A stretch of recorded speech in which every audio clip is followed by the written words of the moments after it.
Fala galera, estamos de volta para mais um Papo 10 aqui no nosso canal, no YouTube, claro, falando sempre sobre futebol, falando sempre sobre os nossos clubes, né, que disputam principalmente a Série D, a Série B do Campeonato Brasileiro. E mais uma vez, nós estamos aqui no Papo 10 com o presidente do Conselho Deliberativo do CRB, Kennedy Calheiros, inclusive que é parceiro nosso aqui do projeto Papo 10. Quero mandar também um abraço para o meu amigo Pedrinho Tenório, de Massagueirinha, Bar Restaurante, na Jatiuca e também na Ponta Verde. Nosso primeiro programa, inclusive, nosso primeiro Papo 10 foi com o presidente do Conselho do CRB, Kennedy Calheiros. E a gente volta a conversar com ele aqui no nosso programa. Presidente, a primeira pergunta: o senhor esperava, depois dessa mudança de gestão, essa nova diretoria, que o CRB iniciasse uma Série B tão bem como o CRB se encontra no momento? Seja bem-vindo mais uma vez ao nosso canal.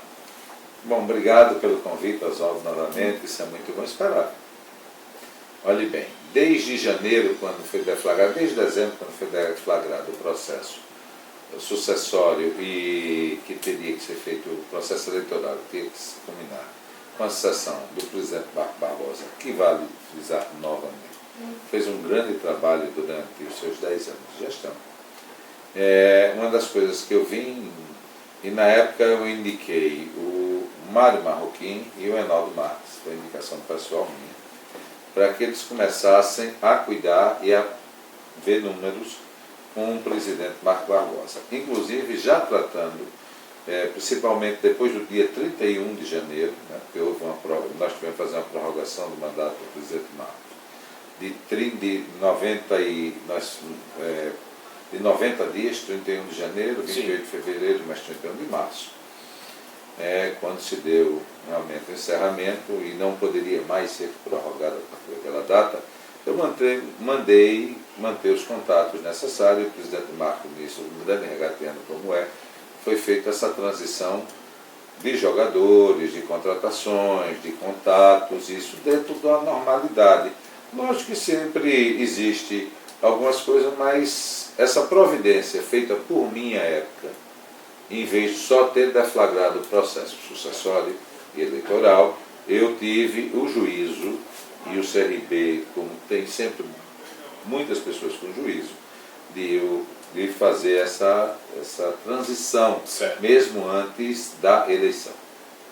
Bom, essa campanha na Copa do Brasil, porque eu me lembro que na nossa primeira conversa a gente falou muito sobre o aspecto de orçamento financeiro. E o senhor colocava que o CRB teria que se adequar a uma realidade do que o futebol pede hoje, né? Não pode se fazer loucura. E se dependia muito também de uma boa campanha na Copa do Brasil. E o CRB está fazendo uma excelente campanha na Copa do Brasil. Isso deu uma aliviada nessa saúde financeira para o projeto do clube? Lógico, pessoal. Eu só dizia, naquela vez passada que eu era presidente, que nós tínhamos que ter um orçamento. Eu me lembro que algumas pessoas da imprensa chegavam e faziam alguns comentários esses que eu sei que às vezes fazem, mas sem pensar. Porque o CRB precisa de previsibilidade, o CSA, a CRB, os times, todos nós precisamos, você, eu, na nossa vida pessoal, na minha empresa, cada um na sua atividade. E eu passava, minhas respostas são longas, porque eu faço questão de dizer qual é o motivo. Em 2008 e 2007, que nós tínhamos da Série B naquela época, em torno de 230 mil reais. Completamente suficiente. E todas as vezes que a gente ia para o estádio, não aumenta o ingresso. Ora, vamos ser claros. O tamanho de Asa, Cururipe, CRB, CSA, ou Náutico, ou Sport, Bahia, Flamengo, ele é proporcional ao tamanho financeiro que ele consegue ser. Claro. Tá certo? Você não vai trazer o Cristiano Ronaldo para o CRB, porque você não vai ter nunca como pagá-lo. Não tem o valor da TV, não tem torcedor pagando isso que vai cobrir o salário dele.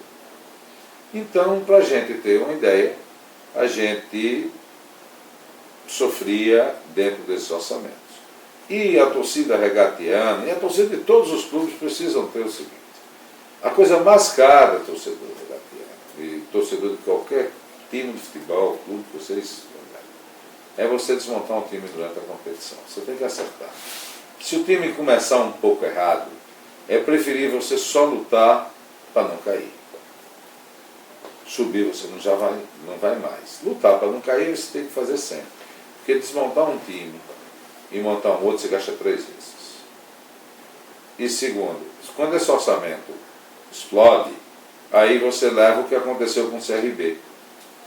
Ou seja, dívidas e mais dívidas, dívidas e mais dívidas, onde a gente teve problema com o nosso prédio na praia, tivemos que vender o nosso campo. O meu pai, por exemplo, que era o sócio proprietário do CRB, ele detestava futebol. Ele, quando deu dinheiro, foi para ter patrimônio de um clube que ele gostava de frequentar. Por ele, a dívida de futebol seria zero, porque ele não aceitava que comprometesse. Ou seja, ele frequentava o clube. O clube. Ele não aceitaria nunca que se comprometesse, por causa do salário do jogador, o patrimônio do clube. Mas o futebol não é o carro-chefe, presidente? Certo, mas naquela época que o CRB foi feito não era. Quando ele comprou não era um clube. O futebol era uma atividade dentro do clube. E que não se tinha. As dívidas do CRB, todas elas foram oriundas da década de 90 e dos anos 2000. Antes tinha uma dívida aqui, outra lá, tal, mas tem. Então, as torcidas precisam entender, o regatiano, o azulino, ou de qualquer outro clube, que se tem que ter o juízo financeiro. Não adianta fazer protesto para contratar jogador, não adianta isso, porque o clube corre o perigo de não existir. Você corre o perigo de ter um clube que perca a sua existência, porque ele perde seu patrimônio, ele perde isso. O CRB chegou a ter o nome dele leiloado, CRB. Aí teve que desfazer isso judicialmente. Mas isso foi uma pessoa que comprou e ficou como dono do nome CRB. E só pegando um gancho aí nessa linha de raciocínio do senhor, a gente tem acompanhado muito, nós da imprensa, a gente tem dito muito, isso é um fato. É uma das séries B talvez mais difíceis dos últimos anos. Né? Porque é a mais difícil, vamos colocar assim. Agora, tecnicamente é uma competição nivelada. Você não vê nenhum grande time, nenhum time que se sobrepõe demais ao outro. Você tem, nesse momento, nesse início de competição, você tem aí o Curitiba que está se destacando, você tem um Náutico, você tem um Guarani, enfim. Mas é bom a gente falar o seguinte, em cima dessa linha de raciocínio sua, nós temos Botafogo, Vasco e Cruzeiro. Essas equipes... E Curitiba, né? Todos esses 4 campeões brasileiros. E o Guarani, 5 clubes campeões da Série A. Mas o que eu quero dizer é o seguinte, 3 grandes camisas, com todo respeito ao Curitiba e ao Guarani. Mas e a todos Vasco, Corinthians e Botafogo, e a todos os outros. Mas esses clubes só estão na Série B porque eles foram mal administrados há décadas. E está pagando um preço caro agora. Oswaldo, eu discuto muito se é mal administrado ou não. O que o presidente talvez não tenha tido na época é coragem de dizer eu não vou contratar. Sim, em cima dessa cobrança do torcedor, porque o torcedor que não vive a realidade do clube, ele só quer que o time dele esteja bem, não quer saber como. E as consequências disso. Perfeito. Então, as consequências de todas as dívidas são os desesperos. Eu canso de dizer a todos lá que passam. Eu vou contar um episódio muito rápido do presidente Serafim, a qual eu me dou bem, tive os atritos não com o Serafim, mas com toda a sua diretoria, daquelas gestões ambiocadas. É bom que fique claro que todas aquelas brigas, as maiores dívidas trabalhistas foram oriundas daqueles diretores. Inclusive, a malfadada contrato com aquele Barcelona.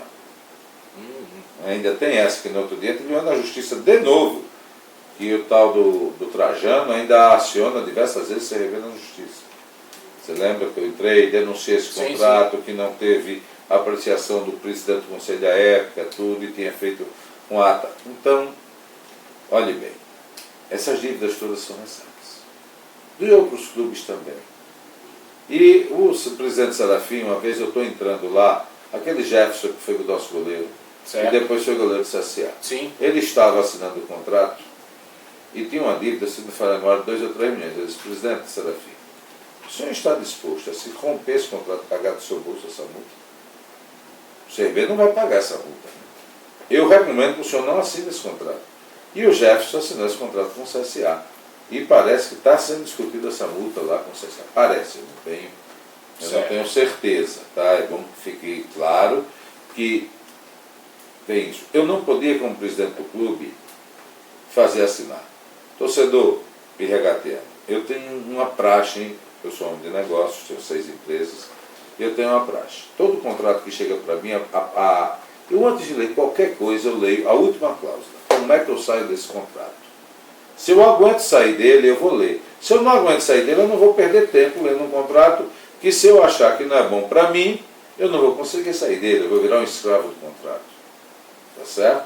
Vocês acham que é certo, por exemplo, uma época dessa, eu não sei como é que está isso, mas eu me lembro que houve um acerto do Romário, tanto com o Flamengo como com o Vasco à época. Cada clube ia pagar durante 10 anos a ele R$117 mil por mês. Os dois ao Romário. Não sei como é que está isso, mas eu me lembro desse acordo.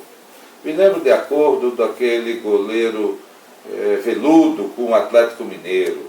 Agora mesmo tem o Thiago Neves, parece que o Thiago Neves está no Sport. Existem situações que o clube teve 3 técnicos numa temporada só e paga os 3 técnicos, mesmo o cara estando em outro clube. É verdade.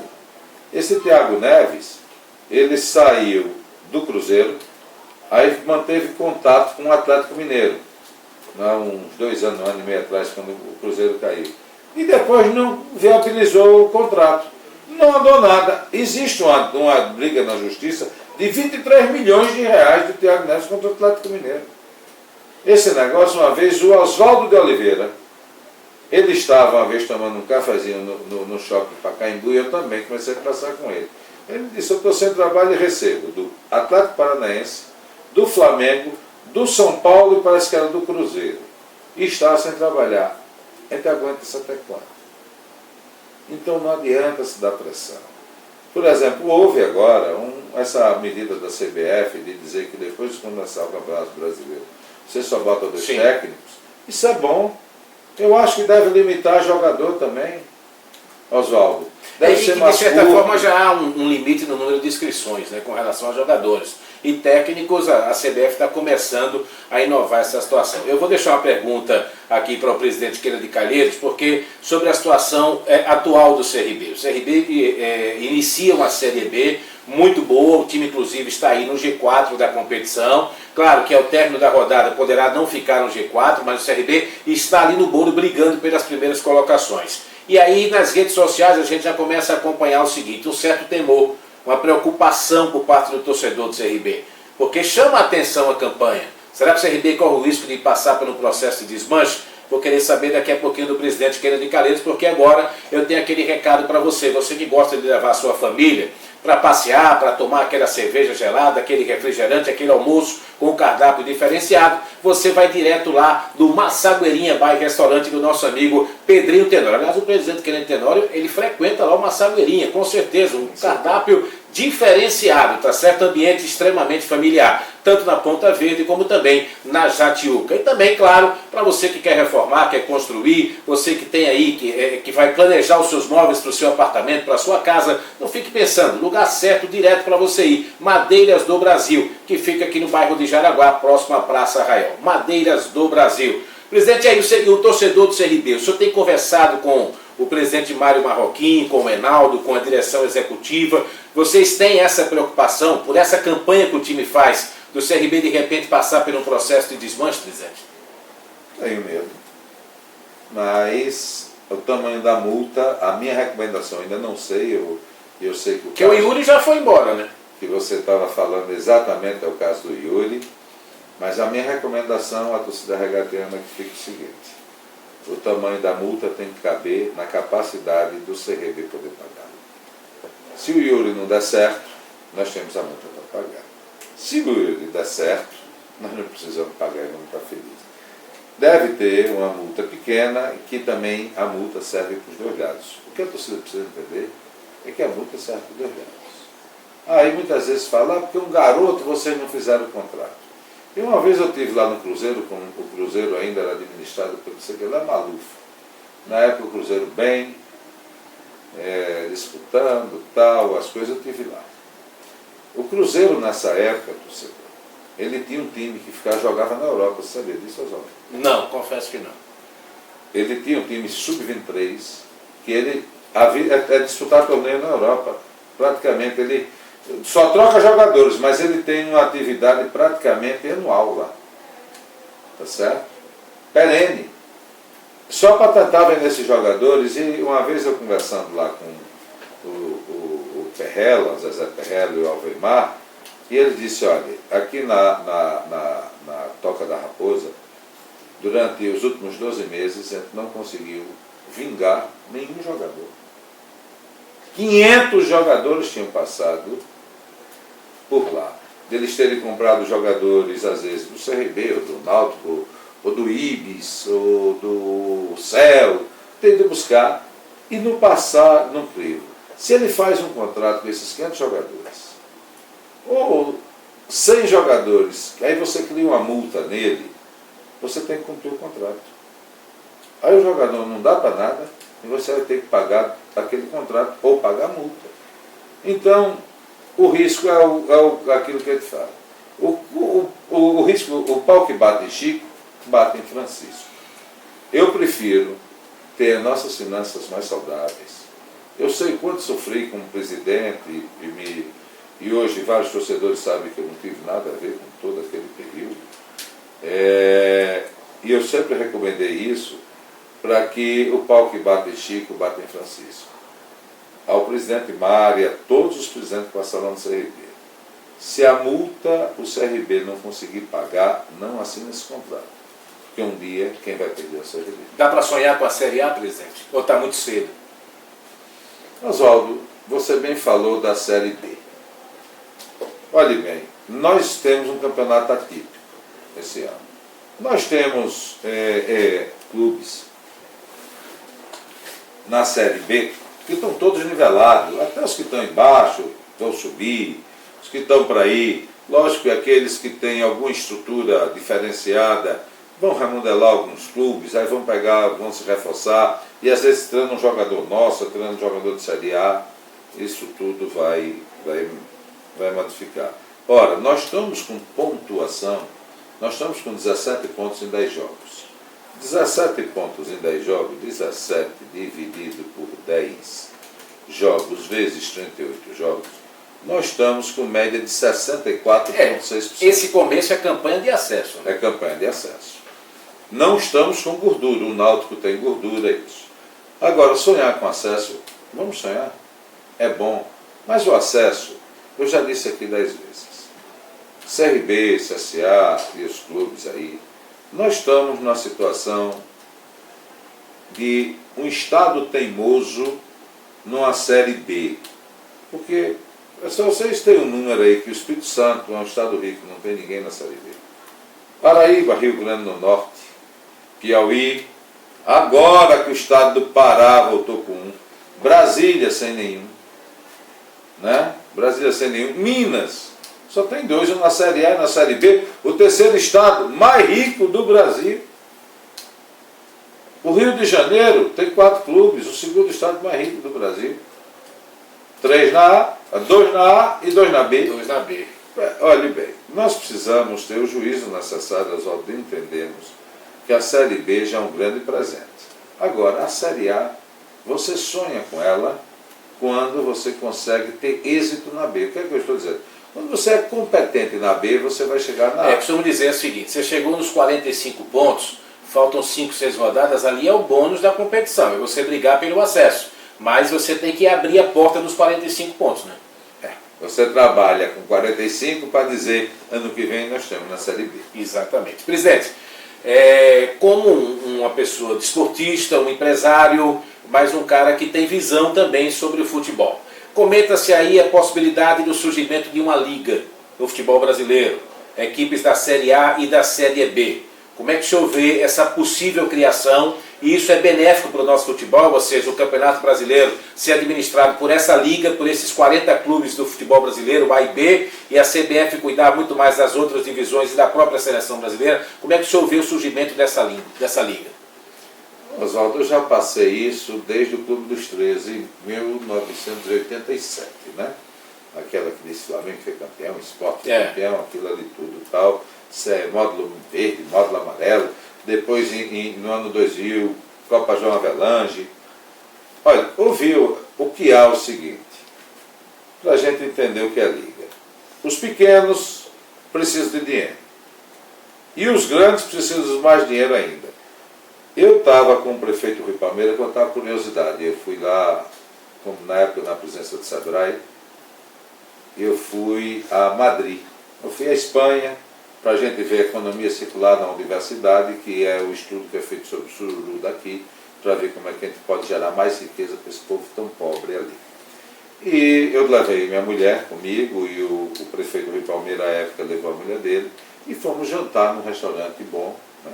Eu viajei a minhas custas, num restaurante bom em Madrid.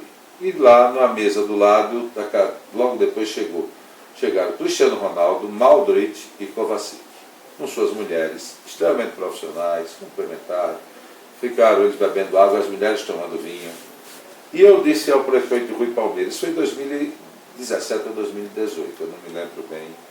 Eu sei que foi no final do ano, tinha acabado de ser aprovado o orçamento da cidade de Maceió, que tem 19 mil funcionários. O orçamento de Maceió, torcedor, que tinha sido aprovado, era de 2 bilhões e 200 e poucos milhões de reais. E o orçamento do Real Madrid para aquela temporada era de 985 milhões de euros. Hoje o euro está a R$6 e pouco.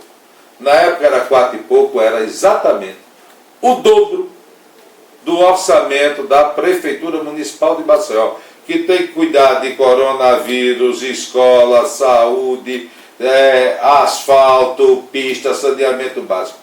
O Real Madrid custava o dobro do orçamento de uma cidade de 1 milhão de habitantes com 19 mil funcionários. Então você vê a desproporcionalidade. Então o Real Madrid, para montar isso tudo, ele precisa ter um orçamento. Ele recebe da televisão, só para jogar a UEFA, a Champions League, 174 milhões de euros, que isso deve dar aproximadamente 12 bilhões de reais. Não, 12 não, perdão. 1 bilhão e 200 milhões de reais. Ou seja, o patrocínio de toda a Série B é de 120 milhões.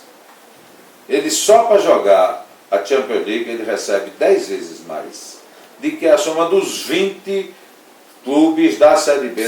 Então, a Liga, ela pode ser boa e acabar. Ela pode dar tanto poder aos grandes que destrói os pequenos. Eu me lembro quando começou Corinthians, e isso já começou há algum tempo, esse problema de briga de questão de rendas de jogos, de televisão. O Corinthians e o Flamengo são os dois maiores.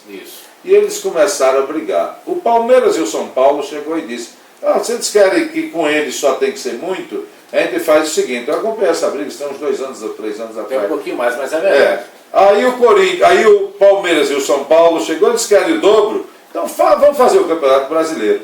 A gente faz uma outra competição da gente e só joga Corinthians e Flamengo. Se a gente tiver que cumprir, a gente manda o time B da gente jogar, acaba com o Campeonato Brasileiro. Então, se errar a medida, se você der poder demais aos grandes, você acaba com os pequenos. Ou os próprios grandes podem se acabar. Então, mas o senhor é favorável ou não ao surgimento da Liga? Eu sou favorável que seja feito uma forma. É lógico que Corinthians e Flamengo vendem mais televisão. É complicado você defender, mas tem que ter uma equação para que todos sobrevivam. Porque sem os pequenos, os grandes não revelam os jogadores. O CRB vai buscar o CSA, o Náutico, o Estudinho. Porque você está falando da Operação Desmonte, o CRB não tem dívida, o Náutico tem dívida. O Náutico está com um time despontando. O orçamento do Náutico para esse ano deve ser pouca coisa mais do que o CRB, viu? Porque a Série B paga mesmo para todo mundo, que o CRB defendeu. Verdade. Que logo no primeiro ano nós recebíamos mais que o CSA. Como na Copa do Nordeste também recebe mais que o CSA. Isso. Tá certo? Pela antiguidade, tem os critérios que eu acho justo. Então o Náutico também vai ter operação desmonte. Ele não vai ter recurso, não. É aquela tal história, né? Os clubes, quando eles começam a se destacar na Série B, você tem interesse de outros clubes da Série A e às vezes de fora do país, né? E aí os clubes da Série B, eles também vão buscar na Série C, equipes que estão se destacando na Série D, isso faz parte do mercado da bola, né? O que você tem que ter é inteligência para saber, mesmo passando por esse processo. Quando a gente fala de desmonte, não é perder um time e contratar outro. de repente você perdeu os seus principais jogadores, mas com calma, com inteligência, saber fazer essa reposição, né, presidente?